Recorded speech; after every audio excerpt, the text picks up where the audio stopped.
Bonjour et merci de nous retrouver pour La Foi prise au mot, votre rendez-vous de formation chrétienne. Nous poursuivons aujourd'hui notre chemin de carême au milieu des grands textes de la spiritualité chrétienne en compagnie de celui qui est certainement le plus célèbre d'entre tous les textes mystiques, l'Imitation de Jésus-Christ. Écrit au XVe siècle pour une communauté sur laquelle on va revenir, les frères de la vie commune, par un auteur inconnu ou peut-être pas, il reflète les aspirations de la dévotion nouvelle qui naît à la fin du Moyen-Âge, qui étant aux laïcs une voie spirituelle qui était jusqu'à présent proposée aux clercs.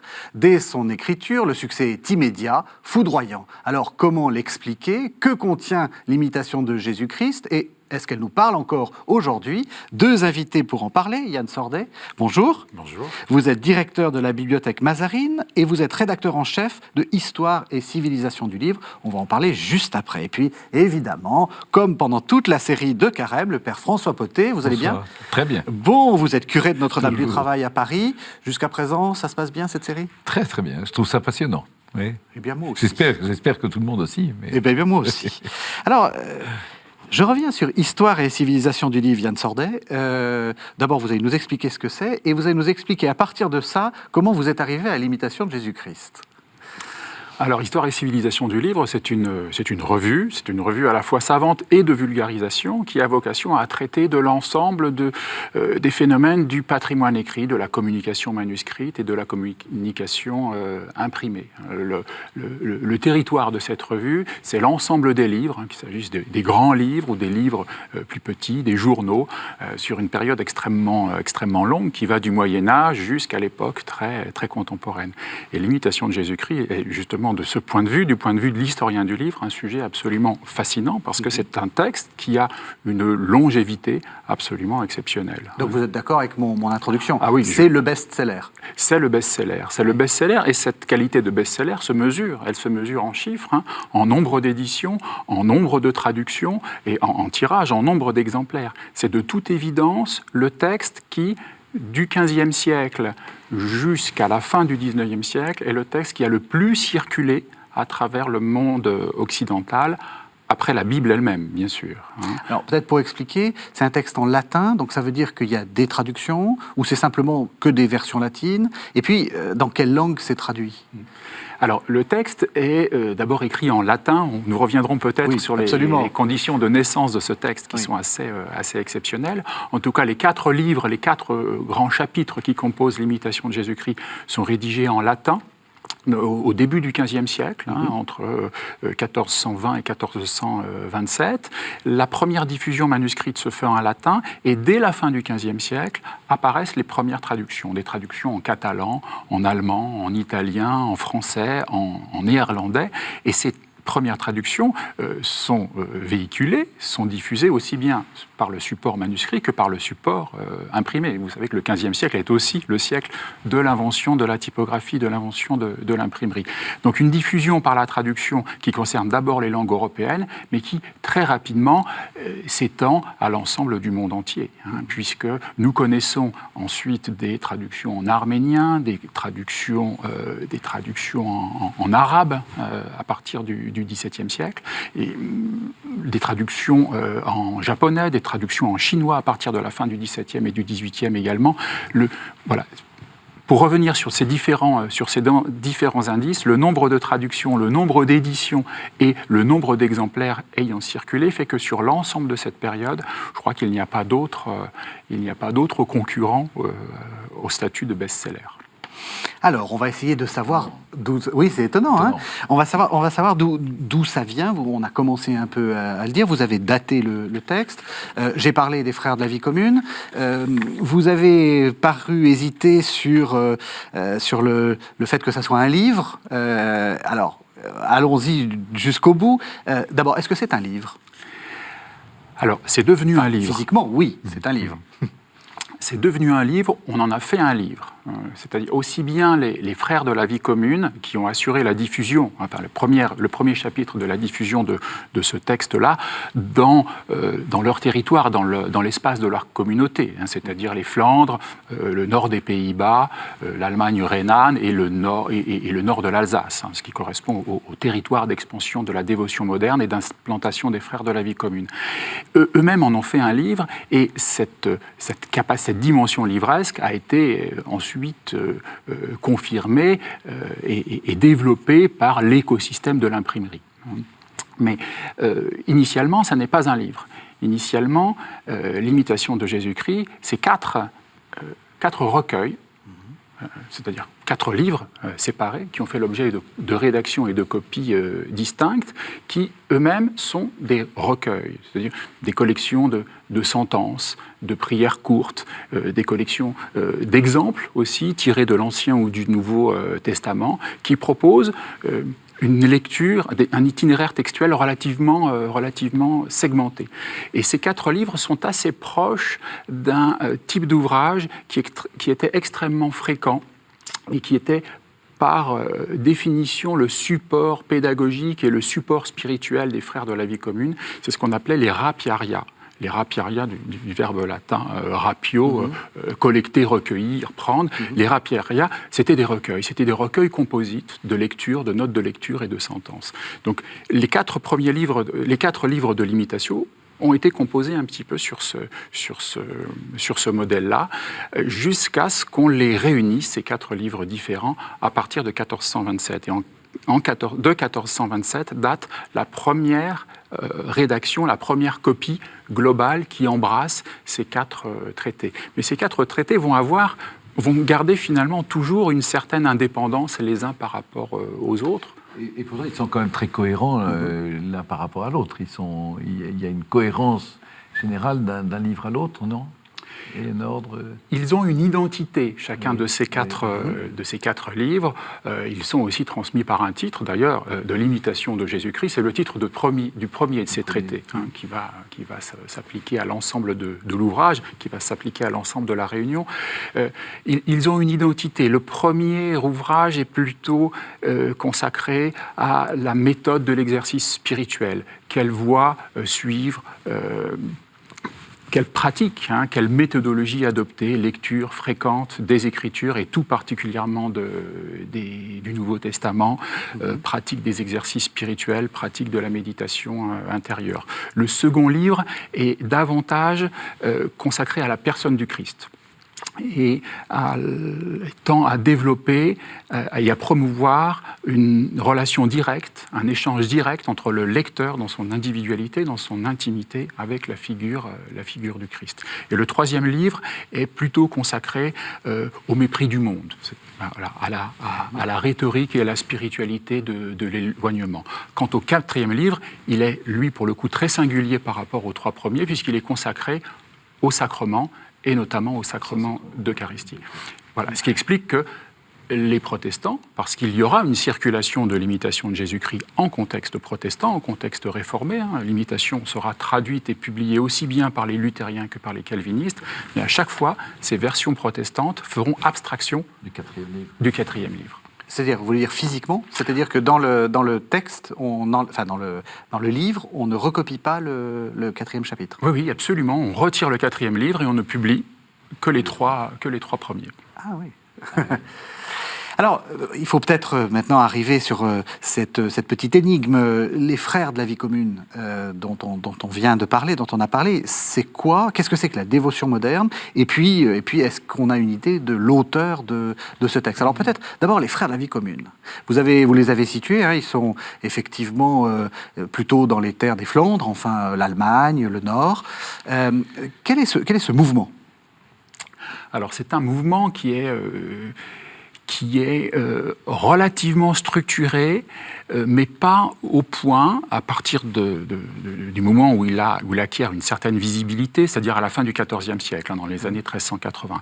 Il est relativement structuré, mais pas au point de rentrer dans une opposition frontale avec l'Église en place et avec la chrétienté médiévale. C'est un mouvement qui entend promouvoir des pratiques nouvelles, de lecture de la Bible. Un des impératifs des Frères de la vie commune, c'est d'apprendre à lire, c'est d'alphabétiser. Et il y a une dimension pédagogique extrêmement forte. Les Frères de la vie commune vont créer des écoles, vont créer des institutions de perfectionnement avec pour objectif de permettre à chaque chrétien de lire directement la Bible et d'avoir un accès direct au texte biblique. Et il y a déjà également une attention toute particulière au Nouveau Testament. Il y a déjà un christocentrisme qui est extrêmement fort dans la pensée des Frères de la vie commune et de la Devotio Moderna en général, et qui explique que les historiens rattachent volontiers ce mouvement à l'ensemble des mouvements spirituels qui, d'une certaine manière, précèdent la Réforme ou du moins permettent de comprendre les inquiétudes et les recherches de nouvelles voies qui se font à la fin du Moyen-Âge. Donc, dévotion moderne et Frères de la vie commune. Et Frères de la vie commune, c'est aussi une organisation sociale très particulière, sans rejeter le principe du monachisme et de l'érémitisme, ce que fera la Réforme. Les Frères de la vie commune tentent à promouvoir des organisations nouvelles, donnent la possibilité à des laïcs de se rassembler dans des communautés pour vivre ensemble, pour participer ensemble à la préparation des offices, pour participer ensemble à la lecture et à la copie des textes. Il y a une activité de copie, de production, de traduction du latin en langue vernaculaire qui est extrêmement importante. Ce sont des producteurs et des copieurs de textes. Alors nos téléspectateurs de Flandre, de Belgique, etc. Vont peut-être associer avec les béguines et les fameux béguinages qu'on voit encore aujourd'hui, en particulier à Bruges, il y en a un magnifique, à Gand aussi. Est-ce que c'est ça ? Est-ce que c'est le même mouvement ou est-ce qu'on est un petit peu dans un autre mouvement ? Il y a des éléments communs, mais les Frères de la vie commune se reconnaissent comme tels. Il y a quand même l'idée de participer à un renouveau et un renouvellement spirituel. D'ailleurs, il y a des figures. Il y a des figures qui sont à la fois des figures intellectuelles et des figures de pédagogues. Gerd Groth, Gérard Zerbold, Florent Radwins, qui constituent les grands penseurs des premières générations de Frères de la vie commune. Sont des figures qui participent à la production des textes et qui participent aux enseignements. Alors, je dois préciser aussi que les Frères de la vie commune ont aussi créé des institutions relativement proches du schéma et de l'écosystème monastique. À un moment, pour structurer davantage la dévotion moderne et l'ensemble de leur réseau, ils ont senti le besoin de créer une congrégation, la congrégation de Windesheim, supposant que cette création d'une congrégation était peut-être un moyen politiquement plus rentable d'affirmer leur identité face à Rome et l'Église en place. Oui, parce qu'au début, ce ne sont pas des moines, ce sont des pieux laïcs, regroupés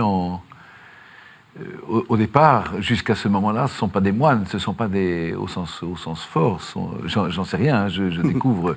Moi, je connais un peu l'imitation de l'intérieur. Beaucoup. Mais le contexte de la création, ça, je découvre tout. Ça, j'écoute. Donc, c'est des laïcs. Ce sont des laïcs, ce sont principalement des enseignants. Il y a une dimension intellectuelle qui est très forte, mais qui a une dimension intellectuelle, mais la recherche d'une lucidité, mais mise au service de la spiritualité et mise au service de l'intelligence du Christ et de l'imitation du Christ déjà. Un effort de lucidité qui ne les conduit absolument pas du côté de l'université, du côté de la théologie traditionnelle. Il y a aussi cette volonté de rompre avec l'université médiévale dans son ensemble et son approche par trop abstraite. C'est le moment d'un rejet croissant du nominalisme et de l'ensemble des systèmes pédagogiques et cognitifs sur lesquels l'université médiévale avait construit ses fondations. Alors, dernière question, qui est l'auteur ? Alors, c'est le... Oui, je crois que l'auteur, on le connaît aujourd'hui. Oui. Pour vous, c'est Thomas à Kempis. C'est Thomas à Kempis. Voilà. C'est ce qu'on trouve effectivement sur les éditions de poche actuelles. C'est marqué souvent Thomas à Kempis. Mais qui est ce Thomas à Kempis et pourquoi est-ce qu'il y a une sorte de doute ? Oui. Alors, il y a aujourd'hui un consensus de la part des historiens des textes, de la part des philologues, de la part des chercheurs, mais ce consensus a été long à obtenir. Alors, Thomas à Kempis, il appartient à cette génération des frères de la vie commune, mais il a été moine. Il a vraiment été formé au sein de la congrégation de Windesheim. Il représente en quelque sorte la troisième génération de ces intellectuels de la vie commune. Il est originaire de Kempen, dans l'ouest de l'Allemagne, d'où le nom de Thomas à Kempis. C'est à la fois un auteur et un copiste. On connaît sa main. Il a copié une Bible complète. L'ensemble des cahiers qui composaient la Bible complète a été copié par Thomas à Kempis. Le manuscrit est aujourd'hui conservé à la bibliothèque de Darmstadt. Et par chance aussi, du point de vue philologique, il a laissé un manuscrit autographe de l'imitation de Jésus-Christ. Un manuscrit autographe daté précisément de 1441, qui est de sa main, qu'il signe lui-même à la fin de ce manuscrit, un manuscrit qui est aujourd'hui conservé à la Bibliothèque royale de Bruxelles. Donc voilà, mais la paternité de Thomas à Kempis a été, sur ce texte, sur l'imitation de Jésus-Christ, a été longue à démontrer, parce que pendant toute la fin du Moyen-Âge, et finalement, c'est assez conforme à la tradition textuelle au Moyen-Âge et au fait que la notion d'autorité est encore tout à fait relative. L'identité de l'auteur est une notion relativement secondaire encore. Et des grands textes du Moyen-Âge ont été attribués bien tard, alors même qu'ils ont circulé de manière totalement anonyme. Alors, et je pense que Thomas à Kempis le savait, au XVe siècle, il savait que son texte, l'imitation de Jésus-Christ, circulait dans des manuscrits dans lesquels elle était attribuée à Saint Bernard de Clairvaux, à Hubertin de Cazales, à Jean Scott Érigène ou au pseudo Bonaventure. Donc des grands noms bien avant, qui ont 2 siècles ou 3 siècles quelquefois de distance par rapport à son écriture. Oui, tout à fait. Il y a une quarantaine de candidats pour le statut d'auteur de ce texte, même si à la fin du XVe siècle, cette concurrence se resserre autour de 2 noms, de 2 challengers, Thomas à Kempis bien sûr, qui retrouve quand même son nom au bas de certains manuscrits et au bas de certaines éditions imprimées, mais aussi un autre personnage qui est Jean Gerson, un personnage qui est très connu, qui a été conseiller des rois de France, qui a été chancelier de l'Université de Paris, qui est mort au début du XVe siècle. Ils ont eu une période de vie commune, Jean de Gerson et Thomas à Kempis, et l'attribution de ce texte-là à Jean de Gerson est pas surprenante pour différentes raisons. Jean Gerson est un de ces universitaires parisiens qui a essayé de moderniser l'université et la pensée universitaire à Paris. Il a essayé de développer davantage une spiritualité du cœur.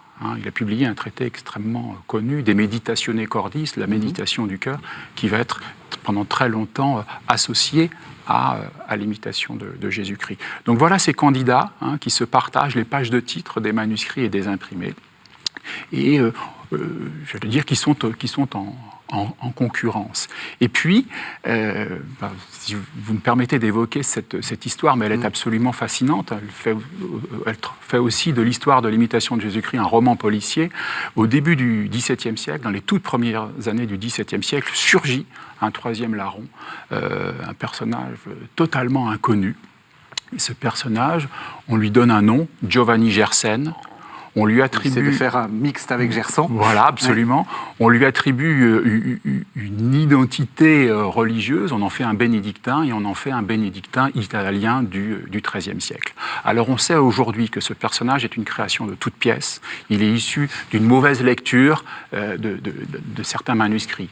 Certains manuscrits attribuant l'imitation à Jean Gerson ont été lus comme faisant état d'un certain Giovanni Gersen. Mais Giovanni Gersen étant immédiatement récupéré, rattrapé par le camp bénédictin, on assiste à une lutte absolument acharnée, qui va aussi se traduire par des procès, entre la communauté bénédictine d'un côté, qui appuyée par la Bibliothèque Vaticane, et de l'autre côté, les chanoines réguliers de Saint-Augustin, puisque Thomas à Kempis était un chanoine régulier de Saint-Augustin, ou du moins la congrégation de Windesheim avait adopté la règle de Saint-Augustin.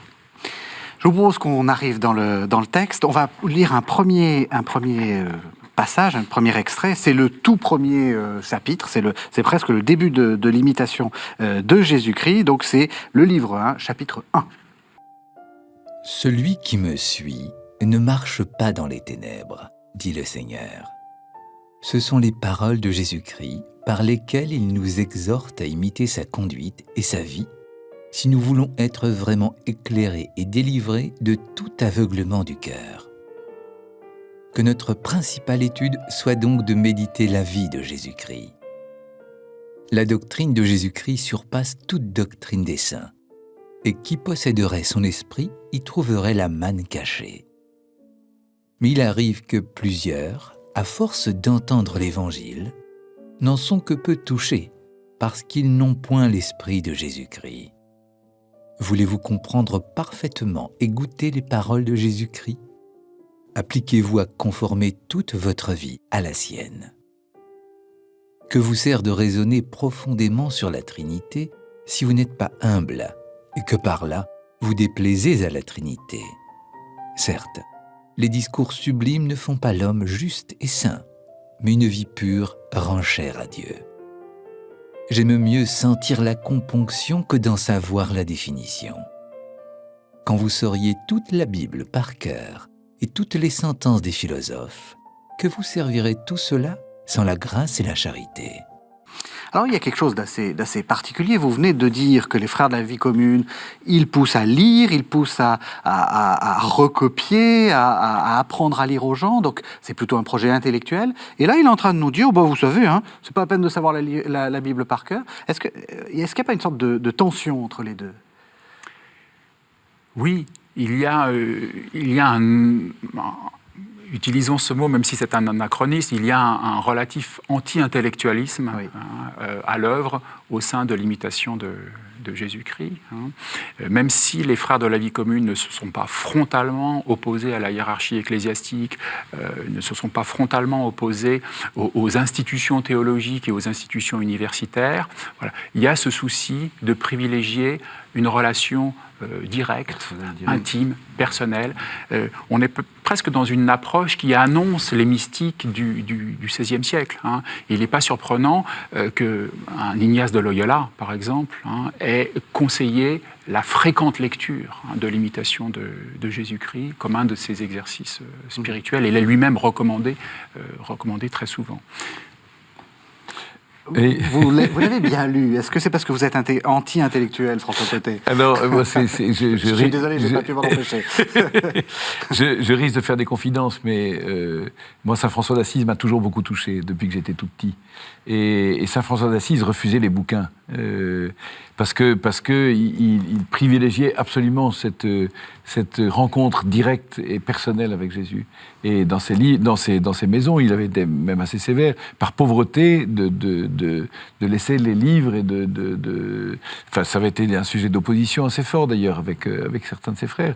Et comme moi, j'étais très touché quand j'étais petit et jeune par Saint François d'Assise, j'avais adopté un peu cette manière de dire je ne veux pas des choses trop compliquées et trop intellectuelles, et je veux aller à la rencontre directe de Dieu et par Jésus-Christ et dans la prière et dans la méditation. Et donc ce texte m'a énormément touché très vite parce que j'y trouvais justement la satisfaction de ma gourmandise, ma gourmandise spirituelle. Et puis après, alors quand je l'ai repris plus tard dans mes études et dans ma jeunesse sacerdotale, disons, j'ai beaucoup goûté aussi Alors, on découvre, on va certainement creuser un peu, mais il n'y a pas d'opposition par rapport à la théologie, mais il y a toujours une dimension. La dimension directe de la rencontre mystique, je dirais, est supérieure à la rencontre, enfin à la construction intellectuelle. Et je reste moi toujours un peu méfiant, toujours un peu prudent par rapport au danger de la construction intellectuelle qui risque d'obscurcir un peu la recherche directe de la présence et de l'expérience spirituelle. C'est intéressant ce que dit le Père Potet, parce que finalement, cette dévotio moderna qu'il est en train d'exprimer nous parle beaucoup. il y a un poids très important de cette quête, effectivement, d'intimité avec Dieu qui s'invente à ce moment-là. Oui, absolument. Et nous sommes tous les enfants de l'imitation de Jésus-Christ, si je puis dire. Oui, et vous avez raison de dire tous, parce que dans la disposition même du texte, et là je convoque l'imitation de Jésus-Christ en tant qu'objet graphique, en tant qu'objet écrit, en tant qu'objet livre, dans sa disposition même, elle privilégie des accès totalement incohérents, du moins totalement libres ou anarchiques.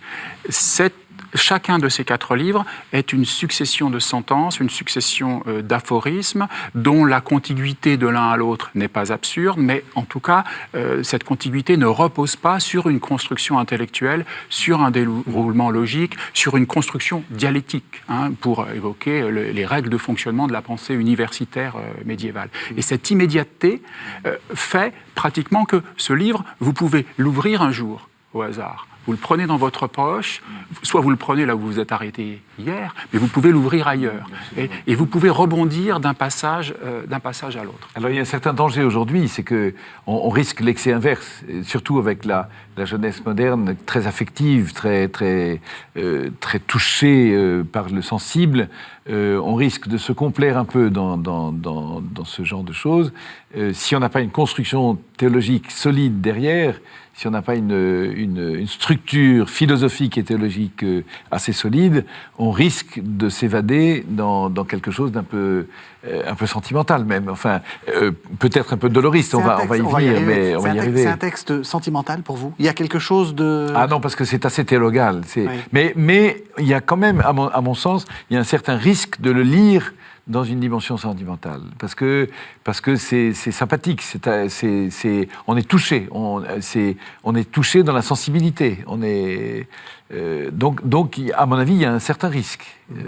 Alors je vais vous en guérir. Ça n'est pas, mais il y a un certain risque. Je vais vous en guérir. On va lire un autre extrait. C'est le chapitre 12 du livre 2. C'est le moment où l'auteur recommande une voie de la souffrance. Et ce dolorisme, notre modernité, je ne suis pas sûr qu'il est prêt à l'assumer. Si vous portez de bon cœur la croix, elle-même vous portera et vous conduira au terme désiré, où vous cesserez de souffrir. Mais ce ne sera pas en ce monde. Si vous la portez à regret, vous en augmentez le poids. Vous rendez votre fardeau plus dur, et cependant, il vous faut la porter. Si vous rejetez une croix, vous en trouverez certainement une autre, et peut-être plus pesante. Croyez-vous échapper à ce que nul homme n'a pu éviter ? Quel saint a été dans ce monde sans croix et sans tribulation ? Jésus-Christ lui-même, notre Seigneur, n'a pas été une seule heure dans toute sa vie sans éprouver quelque souffrance. Il fallait, dit-il, que le Christ souffrit, et qu'il ressuscita d'entre les morts, et qu'il entra ainsi dans sa gloire. Comment donc cherchez-vous une autre voie que la voie royale de la Sainte Croix ? Alors, est-ce que vous assumez, Jésus-Christ lui-même n'a pas été une seule heure dans toute sa vie sans éprouver quelque souffrance ? Il est dans toute sa vie en présence de son heure. Enfin, dans l'évangile de Saint Jean, on le voit beaucoup. Mon heure n'est pas encore venue. Père, l'heure est venue. Enfin, c'est quand même... C'est-à-dire, toute sa vie, il a une conscience très forte de sa mission et d'assumer la souffrance du monde. La souffrance est entrée dans le monde avec le péché. La souffrance est entrée dans le monde avec le mal. La souffrance est une conséquence du mal, et le Christ est venu assumer cette souffrance, il est venu la prendre. En fait, pour moi, ce qui est absolument fondamental, c'est que Dieu ne nous libère pas de la souffrance, il donne un sens à la souffrance qui n'en a pas. La souffrance, par définition, est absurde, c'est un scandale absolu, c'est pour ça qu'on se cogne à la souffrance, mais le Christ... au scandale d'ailleurs, même des apôtres, au scandale des chrétiens d'aujourd'hui, le Christ ne supprime pas la souffrance, il entre dans le chemin de la souffrance pour lui donner un sens. Et le sens passe la mort, et à travers la mort, on va vers la vie. Donc moi, je suis mal à l'aise, évidemment, avec tout ce qui nous reproche la religion doloriste, etc. Mais il faut essayer de la comprendre et de l'assumer, pour dire, en effet, moi j'assume tout à fait ça, il n'y a pas d'autre chemin pour la vie que le chemin de la croix. Ça, c'est une certitude.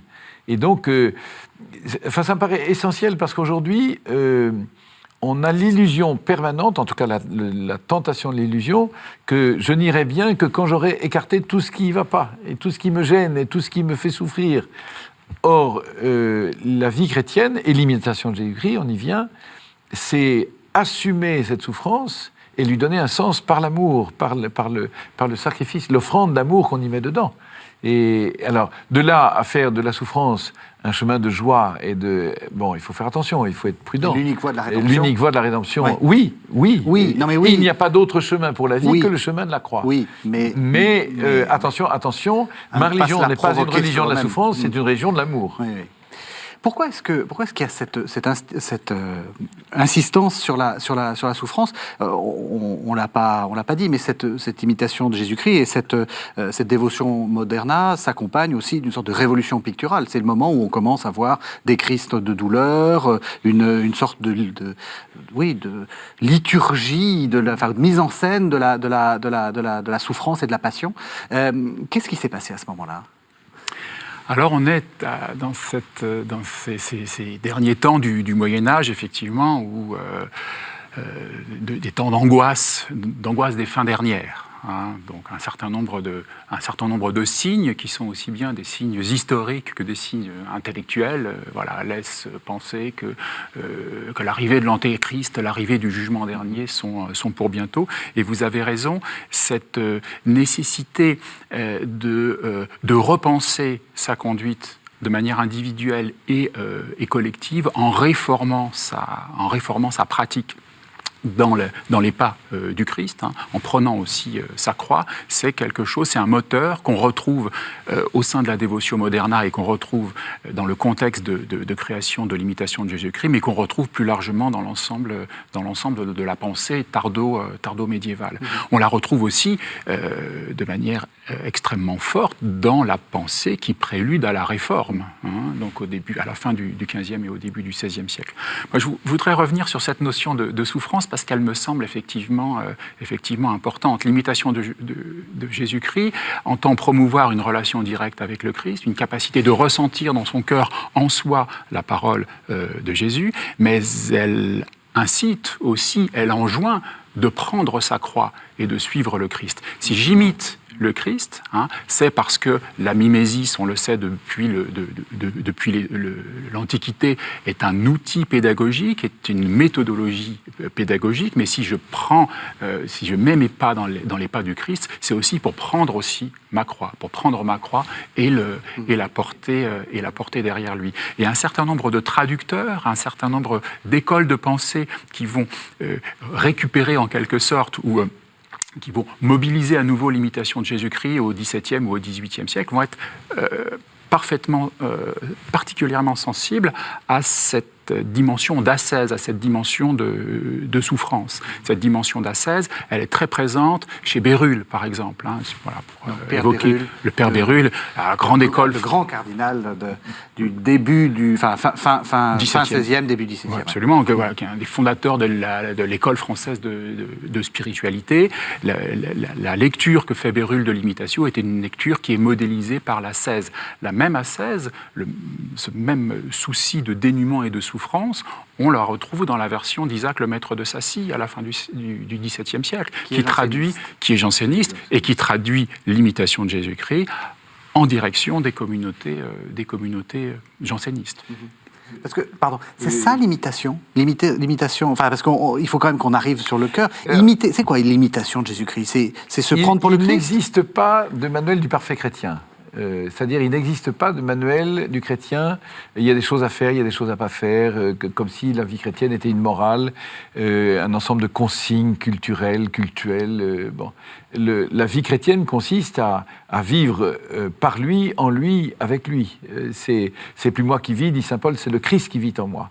Et donc, la vie chrétienne consiste à suivre le Christ, se faire disciple, et en étant disciple du Christ, prendre sur nous, prendre sur soi sa croix. Celui qui veut me suivre et qui ne prend pas sa croix n'est pas digne de moi, ne peut pas me suivre.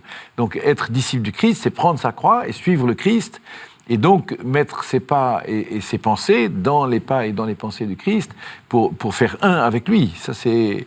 Et il me semble que dans cette évolution, alors moi je ne suis pas historien ni théoricien, mais il me semble que dans cette évolution 18e, 19e, il y a peu à peu effectivement une tendance un peu doloriste qui s'est cristallisée, qui s'est un peu enquistée. Mais jusqu'à la génération de mes parents, ma mère me disait souvent, dans notre jeunesse, on ne lisait pas la Bible. C'était même interdit pour des jeunes filles. C'était un livre qui n'était pas fait pour les jeunes filles. Et on lisait l'imitation de Jésus-Christ. C'était le livre de chevet, sur la table de chevet de ma mère. C'était toute sa jeunesse. C'était le livre mais qui était du coup un peu sorti de l'Évangile et sorti de la Bible, un peu cristallisé sur cette question de souffrance et de douleur et de croix. Il me semble, mais je m'avance peut-être, mais qu'avec les grands drames du XXe siècle, les grandes guerres les grands génocides du XXe siècle, on est tellement écœuré par la souffrance on est entré dans une ère, avec le New Age et beaucoup d'autres choses, l'ère du bien-être. On voudrait du bien-être, on voudrait même toutes les idéologies écologistes chercheraient plutôt le bien-être que la souffrance. On peut les comprendre et c'est pas si mal. Oui, mais est-ce qu'on peut quand même dire que ce qui s'est passé dans le XXe siècle, le génocide des Juifs, les génocides arméniens, le génocide des Tutsis, ça excède quand même cet appel à absolument, la souffrance. Mais on a tellement soupé de souffrance. Et puis même, quel sens est là? Quel sens est là? Ça, c'est même un excès infiniment excessif. Enfin, c'est ça. Mais du coup, on a un peu laissé tomber tout ça et on voudrait retrouver la fraîcheur de l'Évangile, un enseignement beaucoup plus agréable et qui flatte un peu l'oreille et la sensibilité. Mais je pense qu'il serait quand même bon de revenir, j'ai mon petit bouquin, mais de revenir à l'imitation de Jésus-Christ, qui est un livre passionnant, justement comme guide de spiritualité, comme guide de vie chrétienne. C'est un livre intéressant, vous qui êtes spécialiste de même l'objet physique. Il est relié comme un livre, comme une Bible, on a l'impression. Tout à fait, après, on a l'impression que c'est une sorte de concurrent de la Bible. Et c'est même du papier comme le Nouveau Bible. Testament, absolument. Enfin, je veux dire, même physiquement, c'est intéressant ce livre-là. Oui, c'est très conscient. Il y a des stratégies éditoriales. Alors, l'imitation de Jésus-Christ, par exemple, au début du XVIIe siècle, se substitue très clairement dans les usages au livre d'heures. Vous savez, ce livre d'heures, qui était un petit peu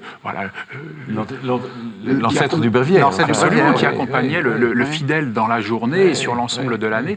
On voit très bien que les éditeurs, les imprimeurs investissent ce marché. Le livre d'heures est en perte de vitesse. On va imposer comme le livre du quotidien l'imitation de Jésus-Christ.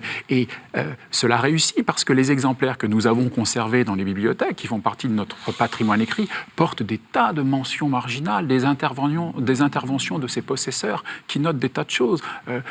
La survenue d'un tremblement de terre, des livres de raison, c'est-à-dire les naissances et les décès dans la famille. On a aussi des prêtres qui lisent très précisément l'imitation de Jésus-Christ pour en tirer profit et pour le réinvestir dans leur sermon. Et puis, stratégie d'un nouvel ordre, à partir du XVIIIe siècle, très clairement, les imprimeurs libraires diffusent, et surtout en France, l'imitation de Jésus-Christ avec l'ordinaire de la messe, dans un seul et même volume. Voilà, l'idée est vraiment en faire la synthèse absolue. Le paroissien, ce qu'on appelait le paroissien, le petit manuel du chrétien, il y avait des citations, des pages entières de l'imitation dedans. C'était, ça c'est sûr, oui. Mais, je voudrais souligner, moi, que l'imitation, pour moi, moi, je le définis davantage comme un livre de joie que d'un livre de douleur. Mais c'est le secret d'une souffrance portée par l'amour qui se transforme en joie. Enfin, moi, j'aime beaucoup parler, j'aime beaucoup méditer sur la joie du Christ. Alors, évidemment, le mot peut choquer, mais la joie du Christ, même dans sa passion. il réalise l'œuvre de salut et il y a une espèce d'exultation, en particulier au moment de la conversion du bon larron, par exemple, je ne meurs pas pour rien puisqu'il s'est ouvert à l'amour. Eh bien, vous me faites une excellente transition, Père François Pottet, puisque voilà, nous allons lire le 34e chapitre du 3e livre. Donc là, on est dans ce fameux 3e livre dont on a parlé avant le 4e livre, qui était le livre de l'Eucharistie, enfin des sacrements.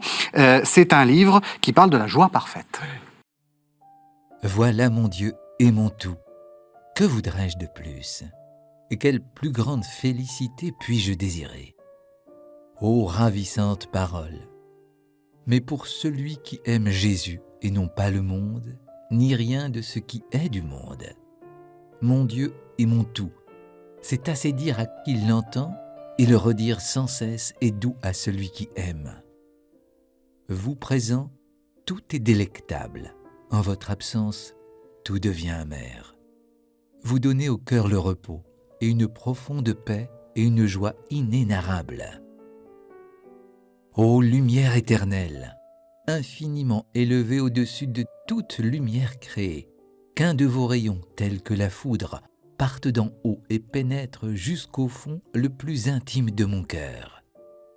Purifiez, dilatez, éclairez, vivifiez mon âme et toutes ses puissances, pour qu'elles s'unissent à vous dans des transports de joie. Oh, quand viendra cette heure heureuse, cette heure désirable, où vous me rassasierez de votre présence, où vous me serez tout en toutes choses. Jusque-là, je n'aurai point de joie parfaite. Yann Sordet, comment est-ce qu'on arrive à, disons, mettre ensemble cette partie très doloriste et cette sorte d'explosion de joie ? Ça paraît un peu incompatible dans notre modernité. Oui. Ce qui est surprenant, c'est pour répondre de manière indirecte, pour botter en touche, ce qui est surprenant, c'est la très grande souplesse, finalement, la très grande ductilité de l'imitation de Jésus-Christ, qui circule dans des communautés de pensée, dans des communautés spirituelles extrêmement différentes, qui est lu en Occident, mais qui est lu aussi dans l'Est du bassin méditerranéen, dans les communautés maronites du Liban, qui est lu par les jansénistes, qui est lu par les luthériens, qui est lu par les calvinistes. C'est un texte qui a une souplesse qui permet aux différentes communautés spirituelles et aux différentes époques spirituelles qui l'embrassent et qui l'adoptent entre le XVe siècle et jusqu'à la fin du XIXe siècle, d'une certaine manière, qui permet à ces différentes communautés de focaliser sur une dimension plutôt que sur une autre. Je crois qu'il y a une très grande ductilité de ce texte-là, malgré sa cohérence, et au-delà de sa cohérence. Mais à mon avis, autant il a été extrêmement célèbre pendant très longtemps, autant aujourd'hui, il est totalement inconnu. Dites à quelqu'un qui a moins de 30 ans parler de l'imitation, il ne sait même pas le titre. Enfin, pratiquement, il a complètement disparu de la lecture habituelle des chrétiens. Et vous confirmez, il n'y a plus d'édition Il y a très peu d'éditions. Oui. Il y a très peu d'éditions. Il y a des éditions savantes ou des éditions littéraires, parce que l'imitation de Jésus-Christ, c'est aussi, à travers ces traductions, un fragment du patrimoine littéraire national. On a évoqué les traductions de Pierre Corneille, de Le Maître de Sacy. Voilà. Voilà. Alors, il n'y a pas de chapitre dans le Lagarde et Michard et ses successeurs consacrés à l'imitation de Jésus-Christ, à la traduction de Pierre Corneille, mais j'espère que ça viendra. Il y a aussi cette dimension-là, littéraire. Et alors, pourquoi donc cette joie ? Cette joie, je vais revenir encore une fois à Saint François d'Assise, mais même s'il y aurait une émission complète consacrée à lui, mais la joie, selon Saint François, mais la joie, c'est ce qui reste quand on a tout enlevé. C'est ce qui reste au bout du dépouillement. Il y a la joie parce qu'il y a une liberté, la liberté totale dans le dépouillement. Et la voix de la croix, la voix de la douleur, la voix de cette douleur, de cette souffrance assumée et offerte. En fait, le secret, c'est l'offrande de la souffrance. Et si la souffrance reste telle qu'elle, elle nous écrase et elle conduit au désespoir, enfin elle conduit à l'angoisse. Si la souffrance est portée dans l'amour du Christ par l'offrande, alors elle nous en délivre. La souffrance offerte reste une souffrance, sinon c'est pas une souffrance. Mais ça, on en est délivré parce qu'elle est portée, et justement le Christ vient pour ça. Il y a une très belle phrase dans l'Imitation, qu'on a lue d'ailleurs tout à l'heure, si tu portes la croix, c'est la croix qui te portera. Et donc, si tu acceptes... Le pire, c'est de refuser cette souffrance, parce qu'elle te retombe dessus et elle t'écrase. Mais assumer cette souffrance et l'offrir, au fond, c'est ça qui t'en dégage et qui t'en délivre. Et au bout de ce chemin, c'est la joie, et ce que saint François d'Assise appellerait la joie parfaite, qui est, moi, ce que j'appelle toujours la grave allégresse. Si tu oublies le poids de la souffrance du monde, ta joie se transforme en exubérance et elle n'est plus chrétienne. Si tu oublies la victoire de la croix et la victoire de l'amour, tu es écrasé par cette souffrance et ta gravité n'est plus chrétienne, ta douleur n'est plus chrétienne. La grave allégresse, c'est et que je trouve beaucoup dans cette spiritualité, c'est cette souffrance assumée, offerte dans l'amour, et qui nous rend joyeux parce que c'est un cœur libre, c'est un cœur qui aime. Alors, on a beaucoup parlé de la postérité, de l'imitation de Jésus-Christ. Donc, cette partie, la dernière partie de cette émission sur la postérité est déjà, en fait, déjà accomplie.